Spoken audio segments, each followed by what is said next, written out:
sangre de un gran número de cristianos mártires que también hoy, de manera dramática, sigue siendo derramada en el campo del mundo, con la esperanza cierta que fructificará en una cosecha abundante de santidad, de justicia, reconciliación y amor de Dios.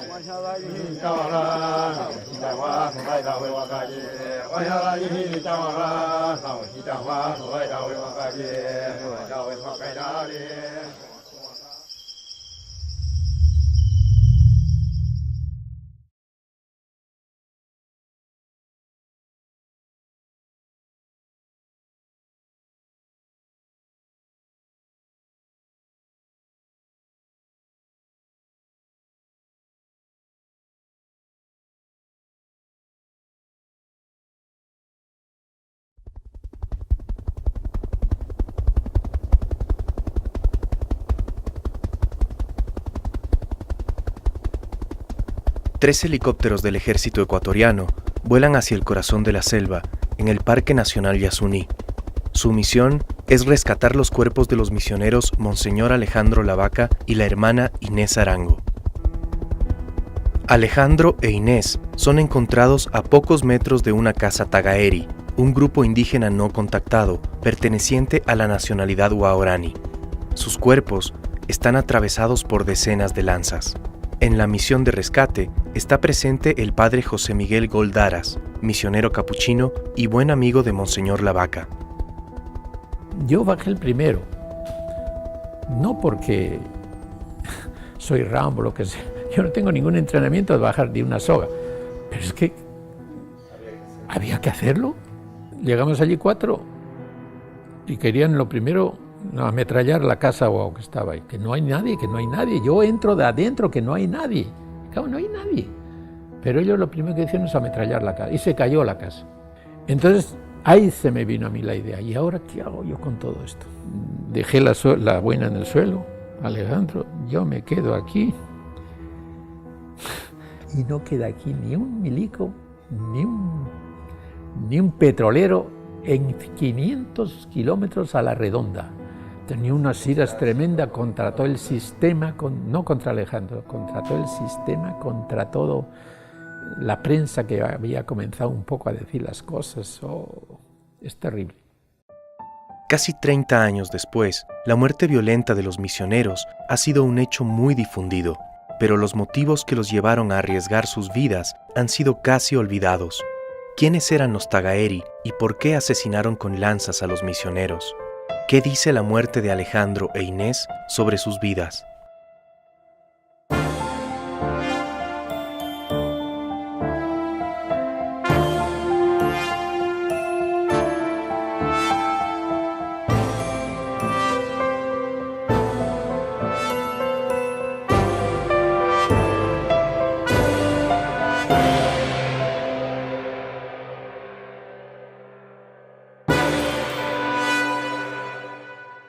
Es muy complicado imaginar lo que el destino le deparaba al niño de esta fotografía, tomada aproximadamente en 1936, cuando Alejandro Lavaca tenía 11 años. Los que le conocieron desde niño lo califican como un auténtico vocacionado, con una inclinación muy firme hacia la misión capuchina. Lavaca tuvo una formación de 13 años en Navarra, llevando su vida dentro del seminario, enteramente dedicado a los estudios y la vida espiritual. Cómo un hombre que desde entonces vistió de hábito llegó a morir años después, desnudo, en lo profundo de la selva ecuatoriana. La primera pista se halla en su remoto pueblo natal, Beizama, donde la única lengua era el euskera. Para asistir al seminario, Lavaca tuvo que aprender castellano en muy poco tiempo. Su interés por otras lenguas y su habilidad para aprenderlas marcó el resto de sus días. Después de su muerte, sus compañeros encontraron sobre la mesilla de su habitación unas cintas que Alejandro escuchaba regularmente antes de acostarse. Unas eran cantos y voces guaraní.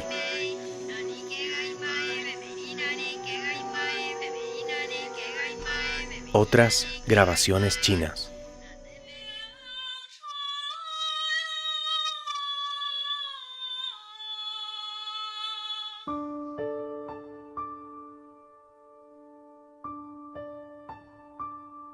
Su primera gran aventura misionera fue en China, país donde tuvo que aprender una nueva lengua para empezar a trabajar. Quienes conocieron a la vaca hablan de su estancia en China como su primer amor.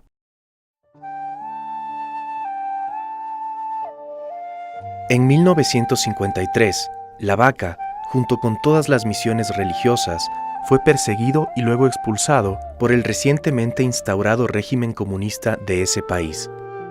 Casi 30 años más tarde, al aceptar la ordenación para ser obispo de Aguarico en Ecuador, la vaca diría esto en una carta dirigida al Papa. Quiero confiar a su santidad el siguiente ruego. Mi primer amor misionero fue la iglesia de Pingliang, en la provincia de Gansu, China, de donde fui expulsado en 1953. En cuanto las puertas de esa gran nación se abran al Evangelio, dígnese enviarme a China como simple misionero. ¿Qué significado tenía para alguien como Alejandro ser un simple misionero? ¿En qué consistía la misión para él? En 1965 es el Concilio Vaticano II. En ese Concilio Vaticano II, Monseñor Alejandro va y en la última sesión del concilio él participa. Ahí se habla con fuerza de las semillas del Verbo, las semillas de Jesucristo en las culturas. Y él se lo toma con mucha seriedad. Decir que hay semillas del Verbo, es decir, semillas de Dios, semillas de Jesucristo en nuestro lenguaje, en cualquier persona, ¿no? Tenga la formación y tenga la cultura que tenga. A mí la figura de Alejandro me parece ante todo la figura de un humanista, ¿no? De un hombre que intenta primero un diálogo precioso, porque es un diálogo que los ecuatorianos hemos intentado poco, con aquello que es diferente de nosotros, con aquello que se ha construido con otra historia, con otro modo de ver el mundo, con otra visión, y Alejandro insistía mucho en eso. Estas culturas son preciosas. Las semillas del Verbo es un concepto que se repite con frecuencia en la misión de Alejandro y que caracterizaría el resto de sus días como misionero, esta vez en la enigmática y conflictiva selva ecuatoriana. Los mapas de la época son curiosos si los lees. Son tierras inhóspitas y habitadas por salvajes. Imagínate. La vida en la selva ha sido siempre una de violencia y agresividad. En Ecuador, la región del río Napo era descrita en relatos de otros siglos como ocupada por indios mansos e indios salvajes. A los salvajes se les capturaba y empleaba como esclavos, moneda común en esa región hasta bien avanzado el siglo XIX, cuando llegaron los caucheros a la selva ecuatoriana. Fueron esos años de auténtica masacre para las poblaciones indígenas del área, sobre todo entre las que eran consideradas salvajes. Así lo relatan un sinnúmero de testimonios de la época. Bauticé a no pocos infieles, y por cierto, la mayor parte de ellos ecuatorianos, que habían sido cazados, qué vergüenza, por los caucheros peruanos y vendidos después por 40, 60, 80 o más soles, según su estado de robustez y fuerza, como pudiera venderse a una mula lojana. Es imposible calcular cuántos indígenas murieron en esas correrías, donde el Estado ecuatoriano brillaba por su ausencia. Tampoco existen datos ciertos de cuántas nacionalidades fueron exterminadas en esa conquista. Lo que sí sabemos es que el pueblo de contacto más reciente y los últimos guerreros de esos territorios fueron los Waorani.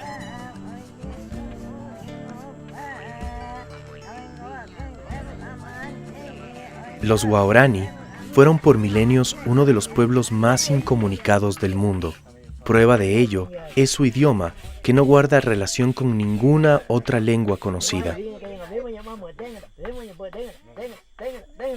Viven en clanes pequeños, dispersos en amplios territorios, y durante siglos desarrollaron admirables artes de supervivencia en la selva, como la cacería y la ocultación. Defendieron siempre sus territorios de manera feroz ante la presencia de cualquier extraño y supieron mantenerse aislados durante la era del caucho. Pero su destino corrió otra suerte con la última gran conquista de la selva, la conquista petrolera.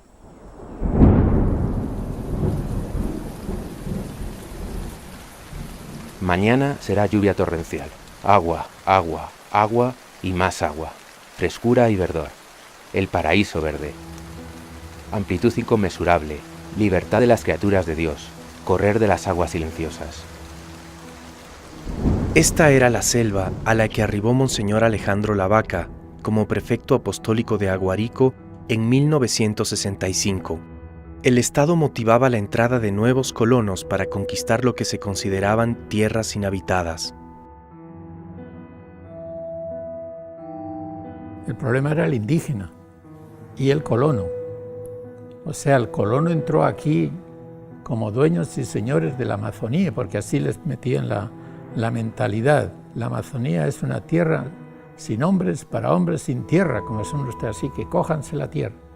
Y entonces entraban aquí y se cogían la tierra indígena, que no estaba linderada ni estaban organizados los indígenas. En los años siguientes, en el año 70, 80, el padre José Miguel Goldaraz y otros misioneros se preocupan de organizar las distintas comunas del río Napo y de que esa organización de las comunas esté acorde con la cultura de esas comunidades. Por eso la misión estaba totalmente dedicada a la población quichua, que estaba también desperdigada, o sea, todavía no había comunas, estaban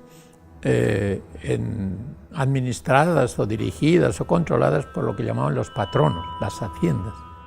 En los años 50, y después de décadas de relaciones sangrientas, algunos clanes guaraní fueron contactados por el Instituto Lingüístico de Verano, una organización evangélica fundamentalista cuyo objetivo era traducir la Biblia a todas las lenguas indígenas. Apremiados por la conquista, varios grupos guaraní se fueron adaptando a tropezones a la sociedad. Unos desde la doctrina religiosa impuesta por el ILB, y otros por su cuenta, desarrollando relaciones tensas, principalmente con los trabajadores de la industria petrolera, relaciones que en más de una ocasión fueron violentas. Más tarde será la preocupación por acercarse al grupo guaraní, que estaba creando una tensión. Entonces buscar el que no sean apartados o no los maten, sino que esos grupos también puedan vivir. Al final es una supervivencia, un interés por que vivan todos los pueblos. Casi 11 años después de su arribo a la zona del Napo, Alejandro Lavaca tuvo su primer contacto personal con los guaraní. ¿Acaso los detalles más relevantes de su relación con ellos fueron registrados en su diario personal, que algunos años después de su muerte fue publicado en un libro llamado Crónica Guaraní? Él dijo, dentro de los guaraní hay palabras religiosas, palabras divinas, palabras hermosas, que no las conocemos. Y tenemos que encontrar eso, esa maravilla que hay también dentro de esa cultura, ¿no? Por eso él habla, cuando escribe alguno de sus diarios, dice que está fascinado, ¿no? Y la fascinación es eso, que él ha encontrado en una cultura tan diferente algo que no conocía y que ahí brilla con una especial intensidad. Creo que, por ejemplo, el diálogo al que nos invita Alejandro es un diálogo de iguales hasta cierto punto, ¿no? De gente capaz de fascinarse con algunos elementos de la cultura, sin exotizar, sin caer, digamos, en convertirlos en un mito nuestro, un mito propio. Y te lo digo yo como no religioso, para Alejandro el evangelio es defender la vida. Cuando llega al tema de los pueblos indígenas se da cuenta que la vida de estas gentes es su territorio, es su cultura, es su lengua, digamos. La vida no es simplemente la preservación física de su existencia, sino es la posibilidad de que ellos puedan mantener estos factores, estos elementos, territorio, lengua, cultura, es decir, que puedan vivir en esa totalidad, que no tengan que enfrentar la violencia de tener que dejar de ser lo que son para convertirse, digamos, en un reflejo sin ninguna identidad de nuestras propias sombras, ¿no? Ellos siempre han luchado por defender su tierra, por salvar a sus familias, y es por eso que empezaron a matar al que entrara en su territorio. Porque son los nativos los que más han sufrido, y por culpa de los demás. Son muchos los guaraní muertos. Por eso nos llaman caníbales. Nos dicen kenwen, hombres que comen a sus hombres. La Crónica Guaraní es un relato digno de estudio. En él, lo primero que salta a la vista son los esfuerzos de Alejandro por conciliar fuerzas que con los años han probado ser casi irreconciliables. La sed petrolera del Estado versus el derecho de los indígenas a preservar su cultura y territorio. Alejandro Lavaca destinó enormes esfuerzos para convertirse en un puente entre visiones y culturas. La capacidad que él tenía para estar en los ministerios, la capacidad que tenía para relacionarse con las petroleras, con todo el mundo. Yo creo que él tenía una capacidad muy grande de relación, de diálogo, pero también como gran diplomático, él veía el abismo que hay entre el interés de él de defender a estos pueblos y los intereses que había a nivel nacional. Tenía respeto por todos, pero tenía aprecio por la gente que lo pasaba peor. Por eso él iba con mucho gusto a estar con los obreros del petróleo, porque él sabía lo que sufría esa gente, ¿no? Entonces, claro, era para él, en su ideario, Ecuador era como una familia que no siempre se venía bien, ¿no? Donde algunos hermanos abusaban un poco de otros, donde algunos se llevaban la gran parte del pastel. Y Alejandro, que quería ser en eso un poquito, él en lenguaje religioso era un pontífice, es decir, uno que hace puentes, uno que pone puentes entre un grupo y otro, que trata de que eso ocurra, ¿no? Alejandro lo hacía de una forma natural, porque eso le salía así, era un hombre cortés, era un hombre lleno de, no sé, de cariño por la gente, pero sobre todo por la gente que sufría, ¿no? Las petroleras le llamaban Alejandro, no porque le simpatizaban, sino porque eran atacadas o eran asaltadas, los territorios a donde entraban las petroleras eran defendidos por grupos guaos y mataron a algún trabajador, o se oponían, o le robaban, o les cogían las cosas. Entonces la compañía sí le llamaba para que lo pacifique. Ahí teníamos peleas también. Alejandro, no hay que pacificar, hay que hacerlos más guerreros que defienden su tierra. Pero él era de esa otra línea de llevarse bien con todo el mundo. Más allá de sus esfuerzos por conciliar fuerzas quizá irreconciliables, algo más sutil emerge, su transformación interna. Gradualmente, a medida que transcurre su relato, un narrador conservador y apegado a su particular visión del mundo, poco a poco se transforma en un ser mucho más complejo, más completo, más universal.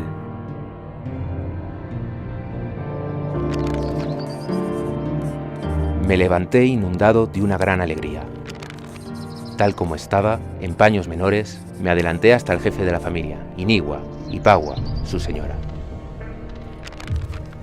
Con las palabras padre, madre, hermanos, familia, me esforcé en explicarles que ellos, desde ahora, constituían mis padres, mis hermanos, que todos éramos una sola familia. Inigua puso sus manos sobre mi cabeza, frotando fuertemente mis cabellos, indicándome que había comprendido el significado del acto. Hice otro tanto ante Pagua, llamándole Buto Vara, mi madre. Ella, posesionada de su papel de madre, me hizo una larga camachina, dándome consejos. Luego puso sus manos sobre mi cabeza, frotando con fuerza mis cabellos. Me desnudé completamente y besé la mano de mi padre y de mi madre Guarani, reafirmando que somos una verdadera familia. Comprendí que debía despojarme del hombre viejo y revestirme más y más de Cristo en estas Navidades. Todo se desarrolló en un ambiente de naturalidad y emoción profunda, tanto para ellos como para mí, sin poder adivinar el compromiso que este acto puede entrañar para todos. Fueron ellos quienes me hicieron caer en cuenta del parecido de los nombres de mis padres con los suyos. Ignacio Inigua, Paula Pagua.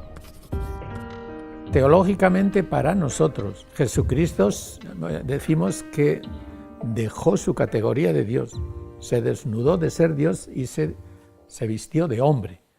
Entonces el Alejandro le aplicaba esto: ya, yo me desnudo de coure, de mestizo, es decir, me quito y me visto con la categoría guaraní. El haber adoptado el vestido, la desnudez como vestido, es una metáfora maravillosa, pero yo creo que más allá de las metáforas que podamos hacer nosotros, ahí hay efectivamente un gesto, ¿no? Es decir, quiero adentrarme en esta cultura, quiero conocerla, quiero de verdad lograr comprenderla desde adentro hasta donde eso me sea posible, ¿no?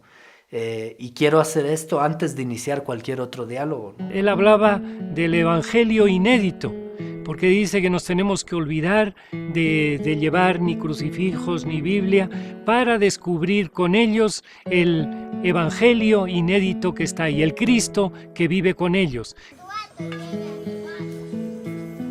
Este es Nuevo Rocafuerte, un pequeño poblado en las orillas del río Napo, a pocos metros de la frontera ecuatoriana con el Perú. Incluso hoy, llegar a este pueblo demanda al menos 13 horas de viaje en lancha, río abajo. Hace 30 o más años, era una travesía que podía tomar semanas o meses. Aquí estableció su base la misión capuchina, donde hasta hoy, el padre José Miguel y otros capuchinos viven dedicados a su misión.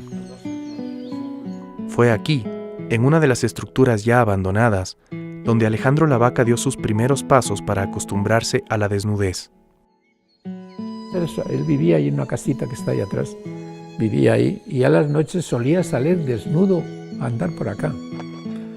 Y una vez me acuerdo que oía ruidos, decía, pues ¿andará algún ladrón? ¿Quién andará? Me salí y le encuentro a Alejandro desnudito, caminando por todas estas zonas. Y el gesto que hizo Tapas, yo me di cuenta de todo.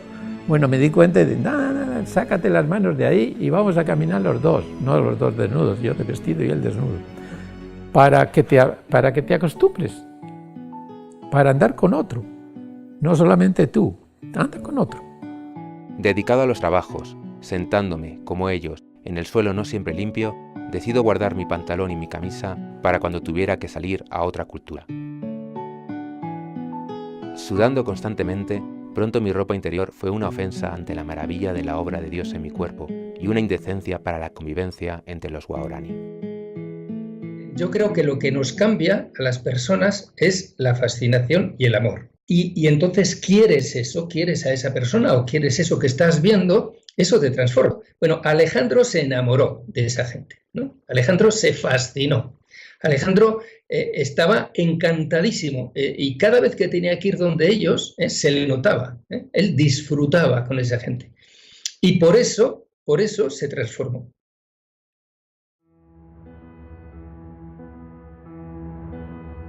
Los guaraní habitan hace siglos el territorio entre los ríos Napo y Curaray, en la selva ecuatoriana. La mayor parte de ese territorio es hoy el Parque Nacional Yasuní. En las décadas de 1960 y 1970, el Instituto Lingüístico de Verano contactó a la mayor parte de grupos guaraní, aglutinándolos en un poblado llamado Tigüeno.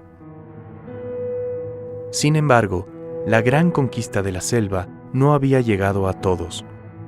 Internados en el bosque, aislados de todo contacto con la sociedad, vivían los tagaeri. Finalmente, entrados los años 80, la compañía petrolera estatal CEPE irrumpió en su territorio. Alejandro Lavaca redactó varias cartas a los organismos de Estado expresando su preocupación por el destino de esos grupos. Quiero animarme, junto a todos ustedes, a trabajar infatigablemente por el rescate de las culturas indígenas, pues considero que la cultura de cada pueblo es algo esencial. Le remito a algunos de los documentos que comprueban nuestra decidida voluntad de colaboración para que los organismos pertinentes del Estado respeten los derechos humanos de los grupos étnicos. Cuando CEPE contrató grupos armados de limpieza, Alejandro se vio obligado a realizar varios vuelos para explorar casas tagaeri en la zona, temiendo que un encuentro con las cuadrillas petroleras culminara en tragedia. Digamos, hay una frase que deja dicha Lavaca, que es la última que se recuerda de él, que es: si no vamos nosotros, los matan a ellos. Alejandro Lavaca quería entrar, él ya había visto el bohío varias veces, ya sabía dónde estaba la casa. Me acuerdo que tuvimos una discusión en Coca, y aunque yo venía de las comunidades quichuas y entré por allí, le encuentro en el comedor del Coca, en una mesa como esta, rodeado de petroleros. Alejandro, ¿qué hacen aquí esta gente? Mándalos fuera. Entonces ahí decidieron la entrada. Alejandro tenía comprado el boleto de avión conmigo para ir a España de vacaciones. le hicieron cambiar, porque los petroleros iban a entrar no con el ejército, con un grupo de paramilitares. O sea, fue un chantaje en definitiva. O entras o entramos. Pero si entras es para pacificarlos. Y si no, también entramos nosotros también para pacificarlos, pero con los fusiles. Siempre estos encuentros resultaban mucho más violentos. Entonces, de alguna manera, la vaca hace como el desafío, ¿no? O sea, hay gente que va a bajar armada, con militares y con shuar armados, y yo voy a probarles que puedo ir así, ¿no? Desnudo a su casa. Él había llegado hasta aquí, donde no, digamos, caminando en el filo de la navaja, pero aquí estaba ya el barranco. ¿Se tira o retrocede? Y él se tiró, es decir, siguió adelante porque el pueblo al que quería él estaba ahí en el barranco adentro. Esta es la última imagen que se conoce de Alejandro Lavaca y quien le acompañó en su última misión, Inés Arango, vivos. ¿Quién era esta hermana capuchina y por qué se animó en una misión tan arriesgada con Alejandro Lavaca?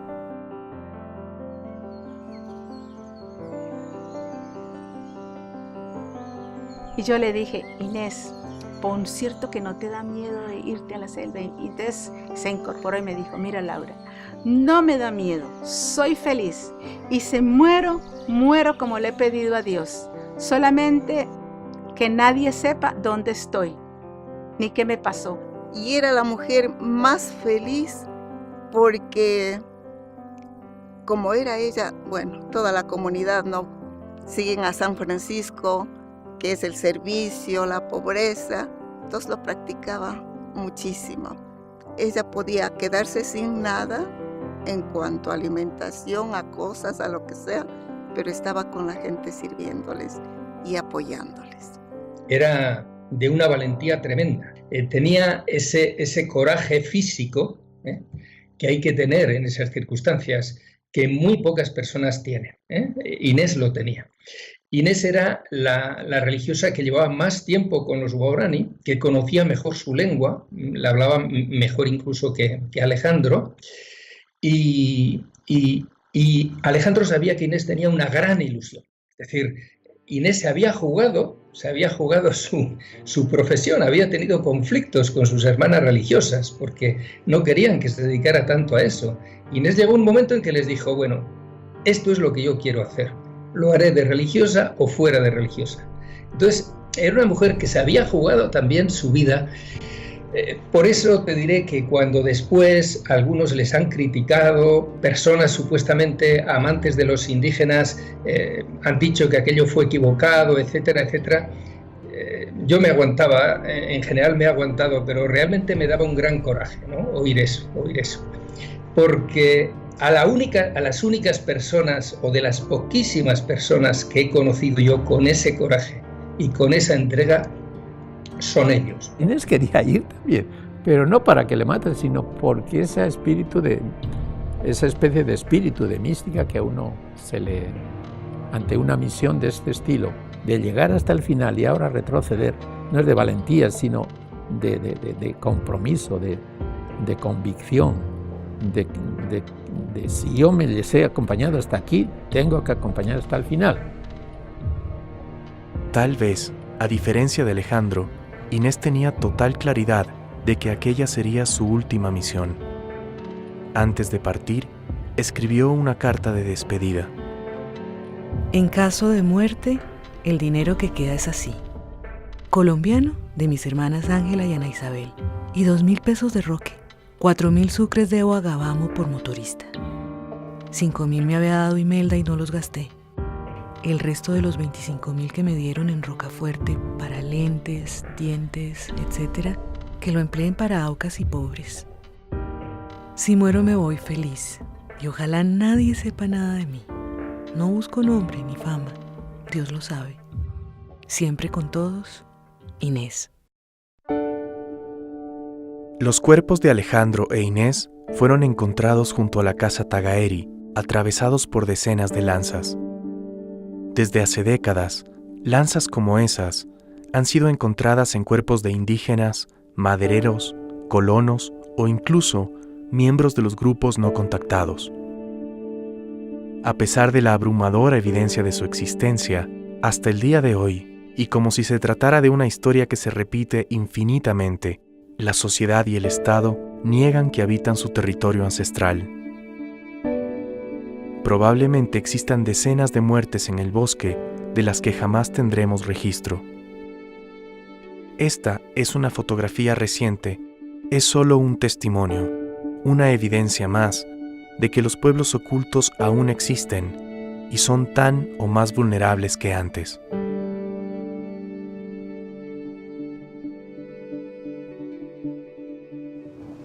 Casi 30 años después, aún se debate el legado y las circunstancias que causaron la muerte de Alejandro e Inés. Leo los libros, cuentan lo que cuentan los ancianos, los que han compartido con Alejandro la Vaca. Muchas veces pongo a pensar que, ¿qué hubiese sido si un Wow hubiese ido con él? Sin Alejandro la Vaca, si no hubiese entrado a la selva, capaz que los Wows ya no hubiesen, tal vez hubiesen sido aniquilados o nadie en ese tiempo, nadie ni el Estado, nadie se preocupó por el tema de los Wows.